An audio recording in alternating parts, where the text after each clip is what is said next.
제5장 스포츠와 미디어 계속 이어서 강의 진행하도록 하겠습니다. 제8 스포츠 미디어 윤리입니다. 이 부분은 상식적으로 여러분들이 충분히 이해할 수 있는 내용들이 있기 때문에 그렇게 내용들이 어렵지는 않습니다. 하나 살펴보도록 하겠습니다. 먼저 스포츠 미디어가 승리 지상주의를 부추긴다는 것이죠. 상식적인 부분이죠.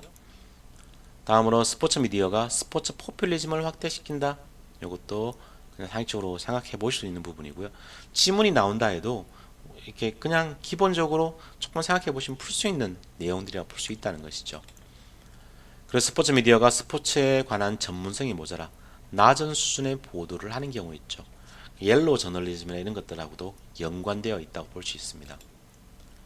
그리고 스포츠 미디어가 자본주의, 성차별, 민족주의 또는 국가주의, 소영주의와 같은 특정 사상이나 이념을 전파하기도 하죠. 여기에 제목은 스포츠 미디어와의 미디어 윤리인데 어떤 스포츠 미디어 윤리적 문제 이렇게 제목을 바꿔도 되겠죠. 그리고 독자의 관심을 끌기 위해서 흥미 본위에 저속하고 선정적인 기사나 바로 옐로우 저널리즘이죠. 그리고 선수들의 사생활을 침해하는 기사를 작성해서 보도하기도 합니다. 다음은 대중매체 이론인데요. 제가 여기서 끊었던 이유가 이 대중매체 이론이 또 시험에 자주 출제되기 때문에 그렇습니다. 보통 이제 교재나 혹은 다른 책들로 네 가지 정도, 어떤 건 두 가지 정도만 나오는 경우도 있는데요. 이 내용들을 구분해서 의미가 무엇인지 이해하는 게 필요합니다. 실제로 지문이 나온다. 그러면 이 질문 중에서 다음 중에서 어떤 이론이 설명하는 뭐 그런 보기를 고르시오 이런 것도 나와 있고요.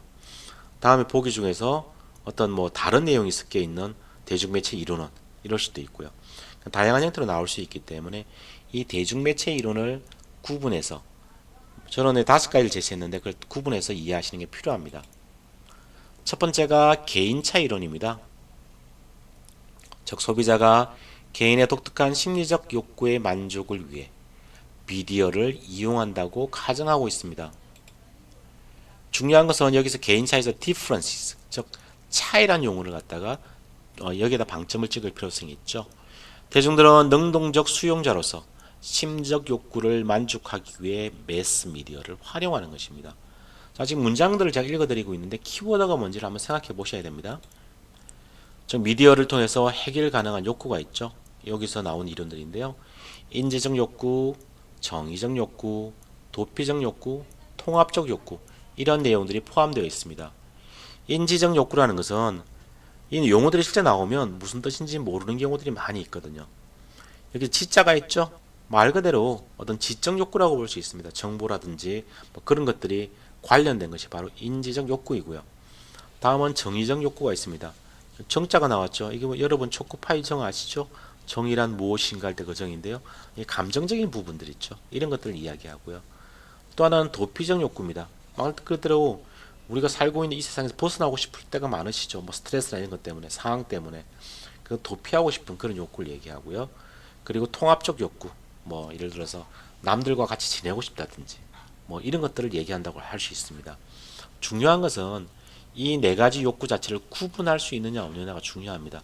다음 중 정의적 욕구에 포함되지 않는 것은, 다음 중 뭐 인지적 욕구에 포함되는 것은, 뭐 이런 식으로 문제가 나올 수 있기 때문에 인지적이라는 용어 나오면 바로 이 지적할 때 지자에 방점을 찍으시고요. 정의적이라는 용어 나오면 감정에 관련된 거구나 이런 것을 아실 필요성이 있습니다. 뭐 도피적이라는 용어는 또 쉽게 이해할 수 있는 부분이죠. 뭐 통합적 욕구도 마찬가지고요. 다만 헷갈리는 부분은 이 정의적 욕구. 이게 우리가 정의라는 그런 의미가 아니거든요. 그렇기 때문에 그 의미를 구분해 놓는 것이 필요합니다. 자, 지금 화면에 개인차 이론에서 제가 설명을 쭉 드렸는데요. 여기서 핵심적인 내용이 뭘까요? 키워드가 뭔지를 한번 맞춰보시면 좋을 것 같습니다. 제가 수업 시간에도 키워드는 말씀을 드리지 않았던 것 같습니다. 바로 대중들은 능동적인 수용자라는 것입니다.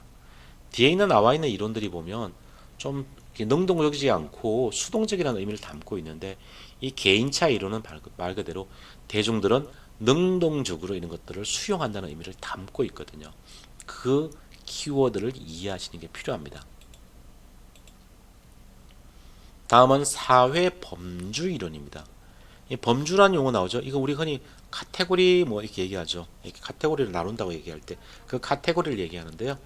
중요한 것은 사회보다는 범주란 용어가 중요하다고 말씀드렸습니다. 사회학 이론의 대부분은 뒷단어가 더 중요합니다. 즉 이것은 미디어에 대하여 상이하게 반응하는 하위 집단이 존재한다고 가정하는 방식이죠. 즉 스포츠의 소비 형태가 성별, 연령, 사회계층, 교육 수준 등의 특정 범주에 따라 차이가 있다는 사실에 근거한다고 할 수 있고요. 미디어 영향이 서로 다른 하위 집단의 구성원들에게 획일적으로 미치지 않음을 드러낸다고 볼 수 있습니다. 현실적으로 이런 것들은 많이 있죠. 이런 식으로 집단이 나뉜다는 것이죠. 여러분들 이렇게 선거 같은 걸 하게 되면요. 똑같은 정부를 받더라도 성별, 연령, 사회계층, 교육 수준에 따라서 반응이 상이하죠. 그런 것을 생각해 보시면 될 것 같습니다. 핵심 용어는 카테고리라고 할 수 있고요. 이게 보면 성별, 연령, 사회계층, 교육 수준, 이 범주가 무엇인지도 알아놓으시면 좋습니다. 특정 범주라고 나와 있죠. 그리고 서로 다른 하위 집단의 구성원에게 획일적으로 미치지 않음을 드러낸다고 하고 있습니다. 다음 이론은 상호관계 이론입니다. 이런 단어가 나오면 뭐가 중요하다고 말씀드렸죠? 상호, 소셜, 여기 나와 있는 것처럼 관계라는 용어가 더 중요하죠. 즉 비공식적 사회관계가 개인이 미디어 메시지에 반응하는 태도를 수정하도록 하는 중요한 역할을 담당한다고 보는 것이죠. 사회관계가 매우 중요한 것입니다. 여기 나와 있는 비공식적 사회관계라는 게 뭡니까? 공식적이라는 의미는 뭐죠? 계약관계를 주로 의미하고요. 비공식적이라는 것은 좀 뭐라 그럴까요? 계약관계가 아닌 그냥 말 그대로 우리가 쉽게 얘기하는 개인적 친분관계 뭐 그런 정도로 생각하셔도 될 것 같습니다. 그래서 미디어의 해석 및 선택 성향에 중거 집단이 큰 영향을 미친다고 주장하고 있습니다. 중고 집단은 설명을 드린 적이 있는 것 같고요. 청소년의 스포츠 소비자 역할, 사회화 과정에 대한 연구에서 정립된 이론이 상호관계 이론이라고 볼 수 있습니다. 즉 미디어를 통한 개인의 스포츠 소비 형태는 중요 타자의 가치와 소비 행동에 의해서 영향을 받는다는 것이죠. 청소년 시기에 가장 중요한 중고 집단은 누구일까요? 바로 또래 집단, 친구들이라고 할 수 있죠. 그럼 어린 나이에 가장 중요한 중고 집단은 누구일까요? 가족이죠. 그 중에서 부모가 가장 중요하다고 볼 수 있습니다. 여기 나와 있듯이 키워드는 중거 집단, 중요 타자 뭐 이런 것이라고 볼 수 있습니다. 그래서 관계란 용어를 중점적으로 보실 필요성이 있습니다. 저기 보면 이제 어머니가 자식한테 영향을 미치는 그런 그림을 보여드렸죠. 비공식적 사유관계가 중요하다는 것이죠. 여기 나와 있는 중거 집단, 중요 타자가 키워드가 될 수 있을 것이고요. 네 번째는 문화 규범 이론이 있습니다. 문화가 중요할까요? 규범이 중요할까요? 이 규범이라는 부분이 더 중요하다고 할 수 있습니다. 미디어가 현존하는 사상이나 가치를 선택적으로 제시하고 강조하며 소비자는 이러한 규범에 따라서 자신의 생각이나 행동을 취한다고 주장하는 것입니다. 관념이 스포츠를 보도하는 매체를 통하여 선택적으로 주입될 수 있다는 것입니다. 다음에 나와 있는 그 이론도 나와 있는데요. 탄환 이론에게 나오는데 그와 비슷한 내용입니다. 얘는 예를 들어 보면 스포츠 소비는 가치 있는 여가 활동이다. 이런 문장을 계속 미디어가 보도하다 보면 우리는 그렇게 생각하게 되는 것이죠. 스포츠 소비는 가치 있구나. 가치 있는 여가 활동이구나. 이렇게 느끼게 된다는 것이죠. 개인의 스포츠 소비 유형은 대중매체의 스포츠 취급 방식에 따라 다양하게 영향을 받는다는 것이죠. 위의 문장과 같다고 볼 수 있습니다. 핵심적인 내용은 선택적으로 주입이 될 수 있다는 것이죠. 자, 마지막 이론이 탄환 이론입니다. 탄환이 뭡니까? 총을 쏘면 이렇게 나가는 걸 얘기하죠.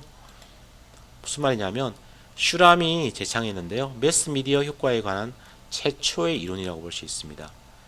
대중은 수동적인 존재로서 이와 상반되는 이론이 뭐가 있었죠? 개인차 이론이죠. 그죠? 개인차 이론은 개인이 능동적인 존재라고 규정하고 있거든요. 탄환 이론은 그 반대 이론입니다. 대중은 수동적인 존재로서 매우 비이성적이고 비자율적이기 때문에 매스미디어의 의도가 획일적이고 직접적으로 대중에게 효과를 미친다는 것이죠. 즉 사람들이 매스미디어의 메시지에 아주 약하다는 것을 제시해주는 이론입니다. 다른 말로는 마법의 탄환 이론, 피아 주사 이론이라고도 합니다. 이런 총알이 바로 우리 머릿속에 가슴에 박히는 것과 동일하다는 것이죠. 우리가 혈관에다가 바로 주사기를 꽂는 그런 형식으로 미디어가 영향을 미칠 수 있다는 것입니다. 키워드를 보면 매스미디어 효과에 대한 최초의 이론이고요. 의도가 획일적이고 직접적으로 대중에 효과를 미친다는 것이 어떤 핵심적인 내용이라고 볼 수 있습니다. 이게 탄환 이론의 모델입니다. 즉 대중을 구성하고 있는 고립된 개인들을 나타내는데 이런 식으로 직접 주사기로 추입하듯이 어떤 이념이나 가치들을 추입할 수 있다는 것이 바로 탄환 이론이라고 볼 수 있습니다.